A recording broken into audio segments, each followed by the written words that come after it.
Department of Education or DepEd. Kasama na rito ang hindi matagumpay na pagpapadala ng mga computer units sa mga teacher, estudyante at mga paaralan. Kaya't unang sinimulan namin ang pagtingin sa regular funds ng pangalawang Pangulo sa parehong OVP at DepEd. Para sa OVP, tinignan natin ang mga maranyang satellite offices kung ating aalalahanin. Nakakabahala na halos kalahati ng budget ng OVP para sa 2023 at 2024 ay napunta sa pagtatayo at pagpapanatili ng mga satellite offices nito sa buong bansa. Ang tanggapan ng Vice President Sara Duterte ay mayroon ding napakalaking budget na 2.3 billion noong taong 2023.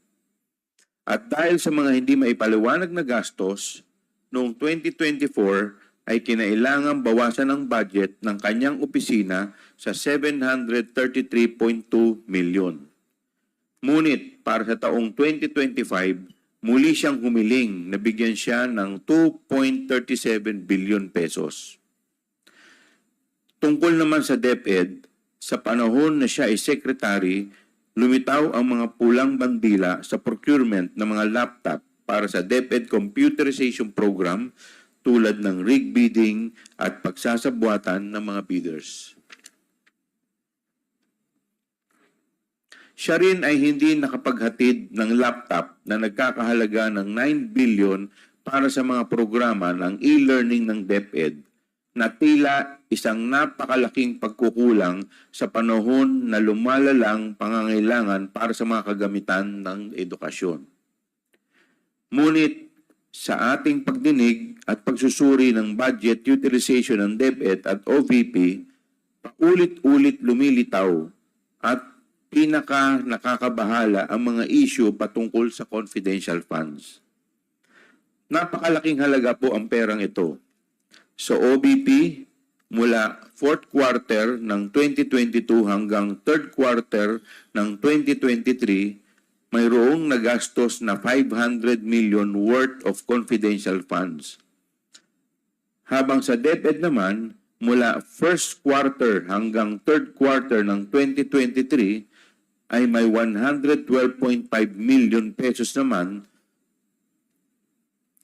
Suma total ay may 612.5 million pesos, higit kalahating bilyon ang hinawakang confidential funds ng ating Vice Presidente. Natural bilang mga mambabatas na may mandatong masiguro na nagagamit ng wasto ang pera ng taong bayan, paulit-ulit rin naming naitatanong, saan napunta ang confidential funds? Sa ating pagsusuri, lumitaw ang mga sumusunod na kakulangan o gaps sa ating batas. Number 1, ang halaga ng Fidelity Bond para sa Special Disbursing Officers or SDO ay napakababa kumpara sa pondo na kanilang hawak. Tulad ni SDO Gina Acosta na may approved amount of bond na 8 million pesos, pero ang kanyang amount of accountability ay 500 million pesos. Si SDO Edward Fajarda naman ay may approved amount of bond na 4 million pesos, pero ang kanyang amount of accountability ay 50 million pesos. Pagpapatibay ng mga patakaran ng COA tungkol sa budget at mga technical resources.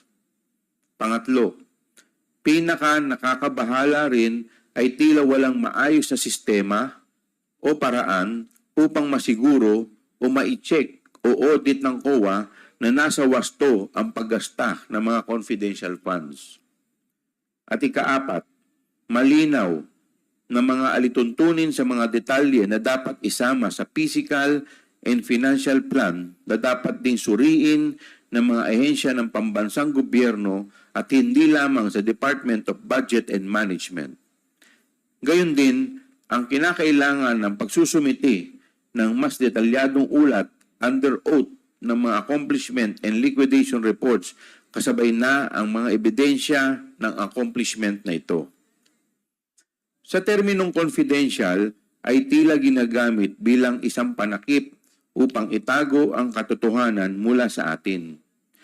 Para sa kaalaman ng lahat, ang confidential funds ay hindi discretionary allowance o funds ng isang ahensya. Hindi siya secret funds.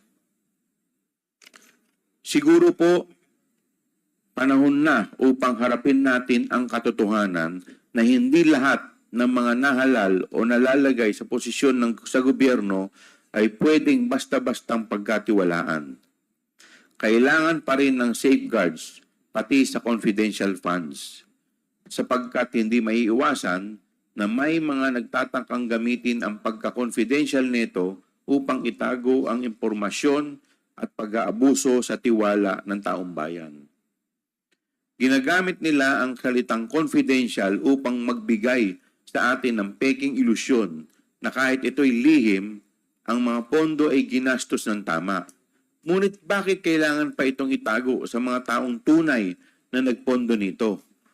Ang mamamayang Pilipino ay may karapatan malaman kung saan napunta ang kanilang pinaghirapang pera. Para sa akin, kapag nagamit na ang confidential funds para sa kanilang layunin, wala nang dahilan upang hindi maging bukas at maging transparent. Walang mawawala kung sila'y mag-uulat kung paano ginastos ang mga pondo dahil tapos na rin naman na yung confidential operations kung saan ito pinaggamitan. Sa ngayon, naghahanda na po kami ng 2 batas upang masolusyonan ang ilan sa mga pagkukulang na natuklasan natin. Una, an act regulating the allocation and utilization of confidential and intelligence funds imposing penalties for misuse and misappropriation o ang Confidential and Intelligence Funds Act. Pangalawa, an act regulating special disbursing officers and imposing penalties for misappropriation o ang act regulating SDOs. Sa Confidential and Intelligence Funds Act, layunin naming tugunan ang tila maluwag na alituntunin batay sa Joint Circular No. 2015-01. Sa mga hearing, nakita natin na pinapayagan ang mga resibo na may pirma lamang at hindi mabasang sulat kamay mula sa mga hindi nakikilalang tao bilang patunay ng liquidation. Panahon na upang magpatupad ng mas mahigpit na mga alituntunin sa paggamit ng mga confidential fund para sa mga confidential na gastos. Bagamat mahalaga ang mga confidential funds para sa pambansang seguridad, dapat itong balansehin sa tungkulin ng gobyerno na protektahan ang paggamit ng pampublikong pondo at ipatupad ang kinakailangang pagbabago sa batas, kaya taimtim naming hinihiling ang pag-aproba ng panukalang batas na ito. Samantalang ang Act regulating special disbursing officers and imposing penalties for misappropriation